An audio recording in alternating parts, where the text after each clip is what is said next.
Bismillahirrahmanirrahim. وَلْتَكُنْ مِنْكُمْ أُمَّةٌ يَدْعُونَ إِلَى الْخَيْرِ وَيَأْمُرُونَ بِالْمَعْرُوفِ وَيَنْهَوْنَ عَنِ الْمُنْكَرِ. Assalamualaikum warahmatullahi wabarakatuh.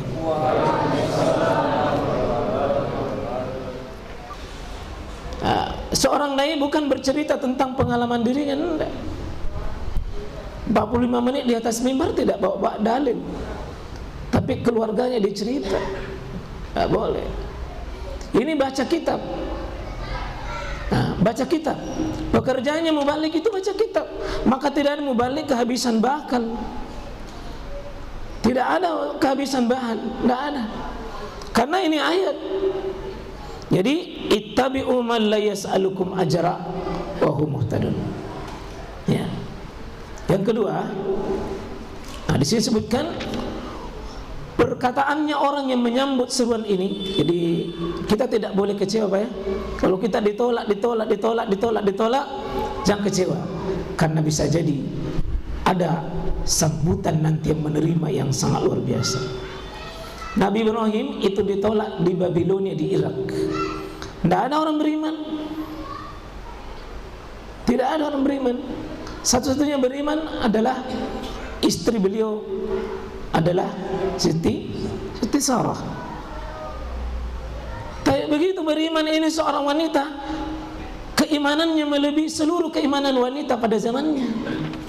Memang satu, tapi tidak ada tandingan dan tidak ada bandingan, itu Sarah.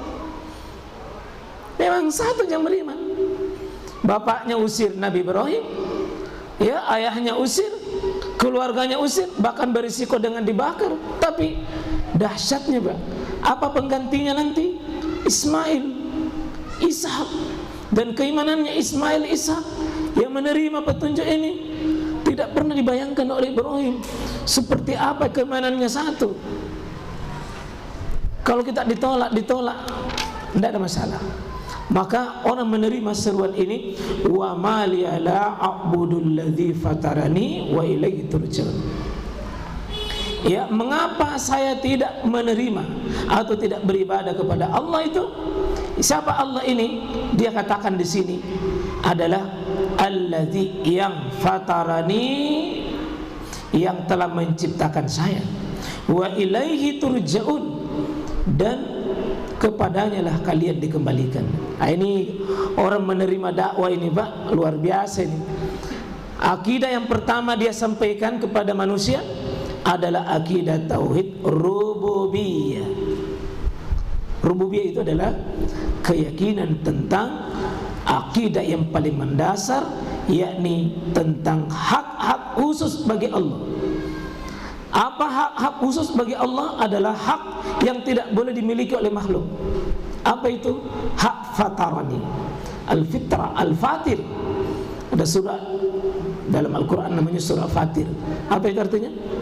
Pencipta. Ini fatarani, yang telah menciptakan saya. Jadi unsur seseorang menerima kebenaran, Pak, adalah unsur meletakkan Allah sebagai Khalik, pencipta. Kalau Allah sebagai pencipta, maka Allah juga adalah pemilik. Kalau Allah pemilik, maka dia penguasa. Kalau Allah penguasa, maka dia pengatur.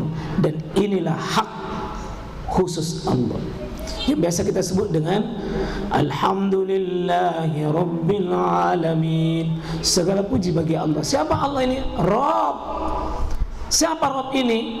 Adalah Al-Fatir,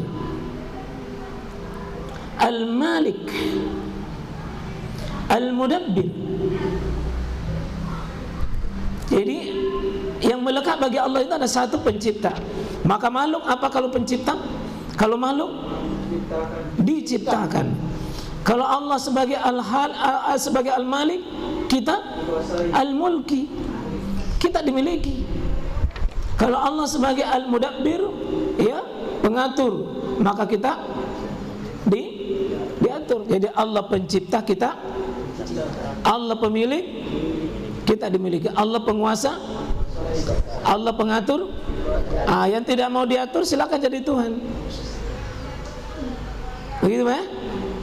Yang tidak mau diatur, maka silakan cari bumi yang Allah tidak ciptakan. Silakan cari kolom langit, kolom bumi ini yang Allah tidak kuasai. Mau pergi mana?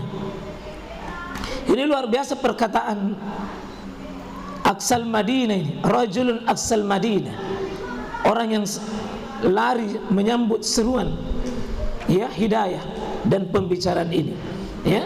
Jadi saya ulangi Pak, kenapa kita menerima Allah sebagai kebenaran?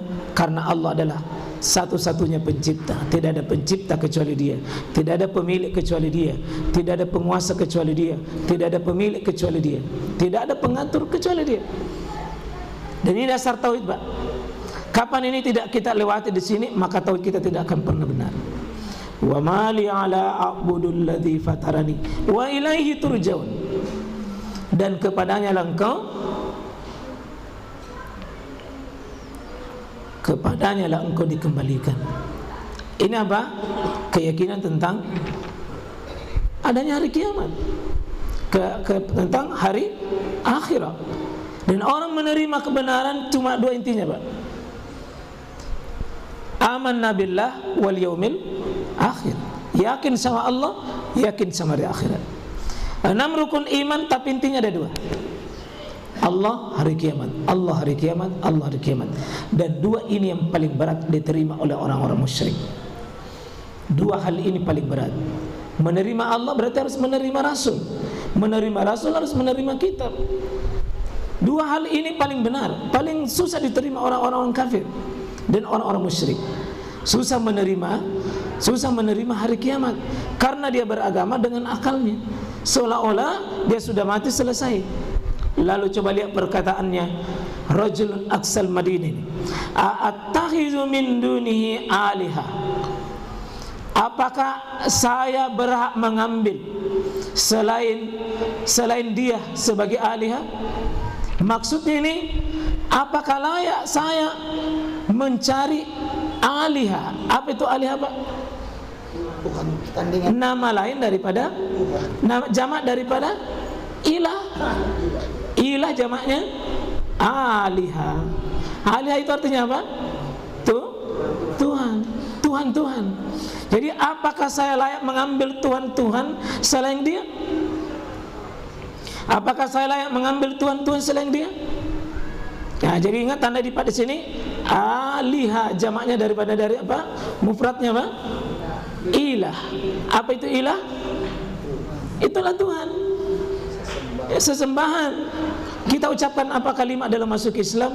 La ilaha. Artinya apa? Tidak ada sesembahan yang benar. La ma'buda bihaqqin illallah. Tidak ada sesembahan yang benar kecuali Allah.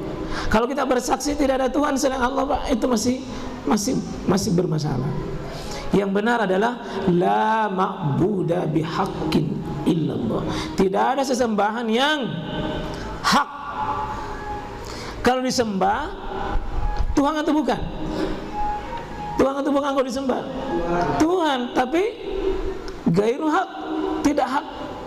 Yang mengatakan tidak ada Tuhan selain Allah, buktinya ada sesembahanmu di rumahmu, di jualanmu, di kematianmu, di pernikahanmu,